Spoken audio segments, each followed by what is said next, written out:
So what's it all about here today? A little competition in association with Land Rover. Thought they'd bring a few washed up old rugby hacks out here and try and catch a few sheep. There was a Frenchman, an Englishman. I teamed up with an Australian. Glad at the end of the day we came out, potentially we came out on top there and got the feet a bit dirty and stuff. Been a few years since I went around chasing sheep. What is today been about? It's been old idiots who played a bit of rugby a long time ago, being thrown in a car in a field, racing around, trying to get sheep with keys attached to them, get them in, move them, get them back, come over here and then talk about what's going on in the World Cup, basically. You know, I've got a lot of farming friends and they say you've got to be firm with sheep. I'd like to say that no part in the filming was any sheep hurt, and contrary to what you may believe, they're all fine now. In reality, it's probably the end of my sheep herding days, but go out on the top. I beat Mehrtens and that's all that mattered. To be honest, I don't know what I do with. People told me to have a trip with Land Rover, but I am not a farmer, do you know? I am from the mountain. I think it was quite a good experience, but I think it's the last experience. But no, it was funny, good fun.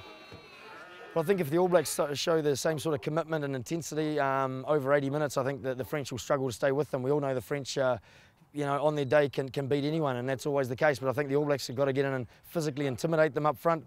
French have always prided themselves on their what they call their conquest, which is the up front battle, the scrum and the line out. And if the All Blacks can get and disrupt their ball, I don't think they've really got the ability to make inroads if they're under pressure. And that, I'm sure the All Blacks will just be, you know, it's the game of their lives. Doesn't matter what's on next week, next month, next year even. You know, this is a massive game for them in the nation, and I'm sure they'll be representing us well. The French are still in life. You know, all the other teams are out of the competition, and France are still there.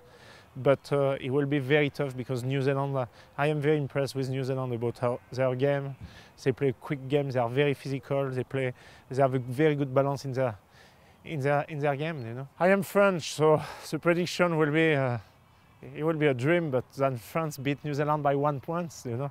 We never win the World Cup. French team, the third time we are in the final of the World Cup. There are real threats. Bonaire in the line-out. Bonaire, Nale and Pape did a job on the English line-out, did a job on the Welsh line-out at times.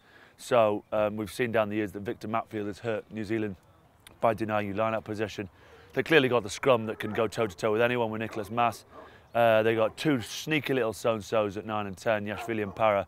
And they got a guy at fullback, Wolverine, Medard, who can do some pretty special things. So look, they don't come to this final without any threats. You don't get to a World Cup final, no matter who you played, without having the emotional energy, the mental ability to feel confident about playing anyone. And that's what they'll do. They'll turn up, they'll have a coach, they won't have a coach, they'll get on with Lièvremont, they won't get on with Lièvremont, they'll bang out the Marseillaise and they'll give it a crack.